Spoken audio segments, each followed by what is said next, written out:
Olá, pessoal! A gente vai falar sobre geradores elétricos, e hoje eu vou mostrar para vocês como a gente vai representar os geradores elétricos no circuito. Bom, primeiro a gente vai interpretar os geradores como sendo exemplos de geradores químicos. Então eu vou pensar em pilhas e baterias, ok? Esses dispositivos, eles pegam a energia química e conseguem transformar em energia elétrica, ok? Bom, quando a gente for representar o símbolo de um gerador, eu não vou ficar tentando desenhar uma pilha ou uma bateria, eu vou colocar dois segmentos paralelos. O que tiver o maior comprimento aqui, eu vou representar como polo positivo. O comprimento menor representa o polo negativo desse meu gerador, ok? E quando a gente fala em gerador, é dado para a gente uma medida conhecida como força eletromotriz. Então eu vou ter um valor conhecido como FEM, força eletromotriz, que representa um valor em volts. O que seria isso? Quando a gente tem um gerador, o valor máximo que esse gerador consegue me fornecer em volts, eu vou definir como essa tal força eletromotriz. Esse valor máximo a gente não vai conseguir enviar para o circuito. Por quê? A partir do momento que essa bateria, essa pilha, for conectada num circuito, ela vai começar a liberar um valor de corrente elétrica aqui, saindo no polo positivo, que é o sentido convencional. Só que antes da gente conseguir lançar essa tensão elétrica no circuito, eu vou ter uma parte interna do meu circuito do gerador que vai dissipar uma tensão. Esse, vamos dizer assim, responsável pela dissipação de parte dessa tensão elétrica, eu vou falar que é a resistência interna desse gerador. Então eu vou representar ali, ó, o Rzinho, ele equivale à resistência interna do gerador. Ele representa, na verdade, a parte do sistema que foi responsável por pegar a energia elétrica e transformá-la em calor. Mas não está fazendo isso de forma útil, ele está dissipando uma parte dessa energia. Por isso que eu posso falar que será uma tensão dissipada por meio dessa resistência interna.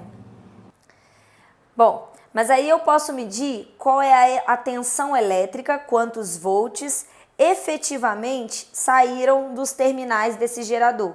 Então eu coloquei aqui, ó, o ponto A e o B como sendo os terminais desse gerador, e é como se eu estivesse enxergando a minha pilha representada externamente aqui, ó, esse sendo o polo negativo, aqui eu localizo o polo positivo, e efetivamente a saída em volts dessa pilha tem que levar em conta o valor máximo menos o que será dissipado pela presença daquela resistência interna.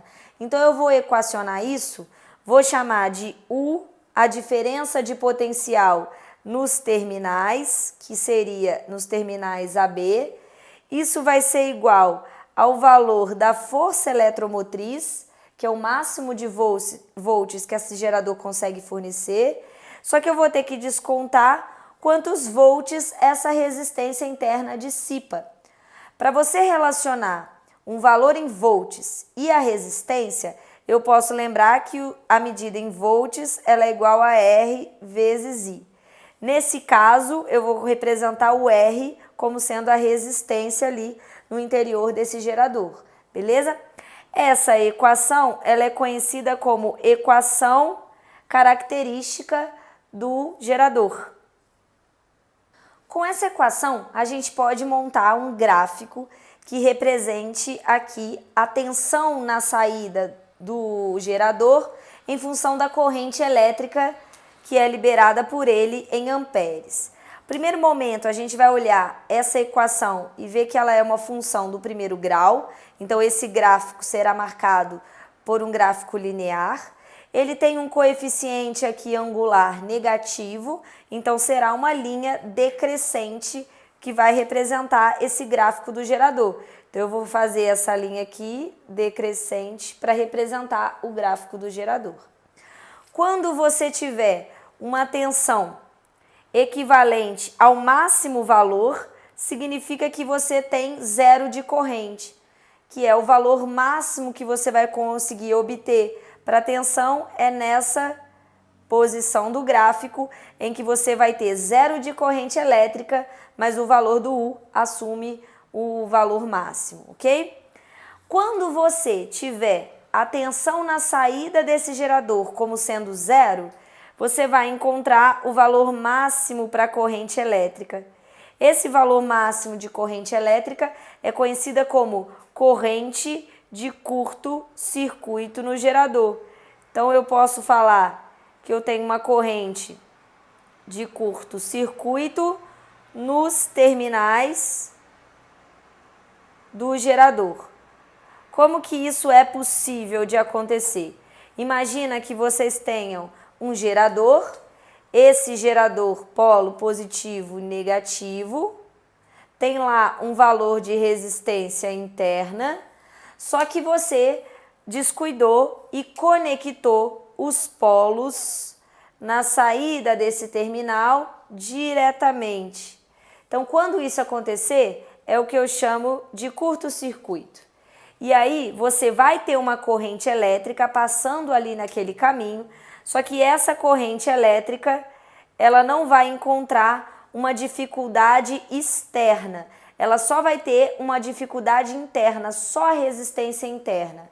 Então, se você quiser achar esse valor de corrente, que seria essa corrente de curto-circuito, você pode pegar a equação do gerador e no lugar do I, você vai substituir pelo valor que você quer do curto-circuito.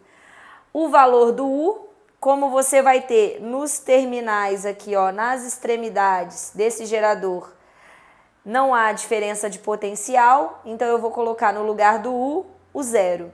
Então, nesse caso, ficaria a equação zero igual a E menos R vezes I. Esse seria o valor do curto. Você pode colocar aqui em evidência, passando esse termo negativo para o outro lado, vai ficar R vezes I CC é igual a força eletromotriz, logo a corrente de curto seria a força eletromotriz sobre a resistência interna.